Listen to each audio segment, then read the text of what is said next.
When you think about Walmart slogans, save money, live better, always low prices, and we sell for less, it's easy to see a massively successful company that sells stuff cheaper than anyone else. It is also easy to overlook the humble beginnings of Walmart and the humble beginnings of its founder, Sam Walton.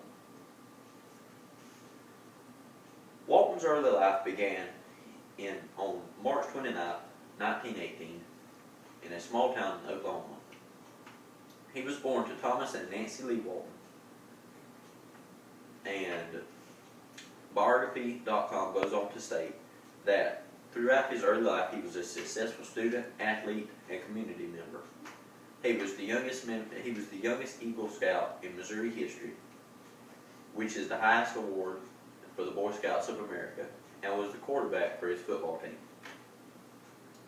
In his senior year, he was elected the most versatile boy by his graduating class and the class president of his senior class.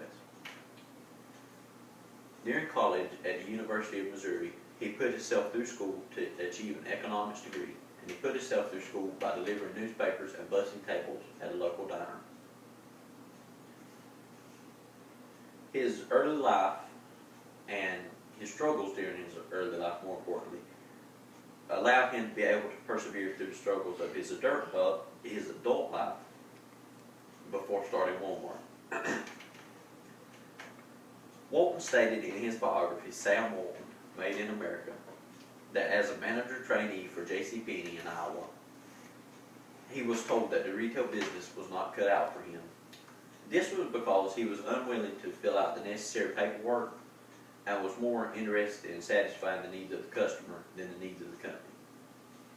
He was able to save his job by being a very successful salesman and was actually one of the best salesmen for that store. But he ultimately lost his job when he was drafted by the Army for World War II. Walton also reflected in his biography that in 1945, he and his father-in-law leased a store in Newport, Arkansas.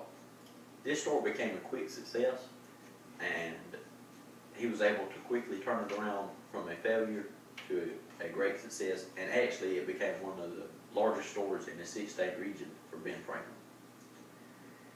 After his short-term lease, the landlord would not renew it or would not renegotiate, and he wanted to give the store to his son. This meant that Walton had to walk away from all the hard work that he and his family had put into the store. He said this was a valuable lesson for him, and it influenced the way he did his real estate deals in the future. When he found a store in Bentonville, he made sure he got a 99-year lease for it. That way he couldn't ever lose the store, and many of his stores he did that with in the early years. Again, he turned this failing store into a huge success, and against much opposition in the poor cotton town of Bentonville, he was able to succeed.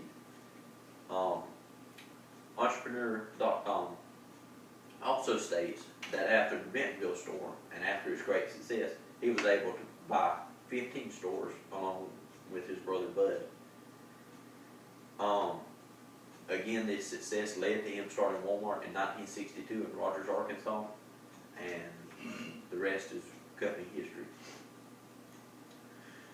Walton's ability to pilot a single dime store into a company like Walmart, like it is today, shows his unique ability to lead. Walton describes his ability in his biography. He says that he used cheers, chants, and high goals with massive rewards to motivate his associates and to motivate his executives to be more associate mindful.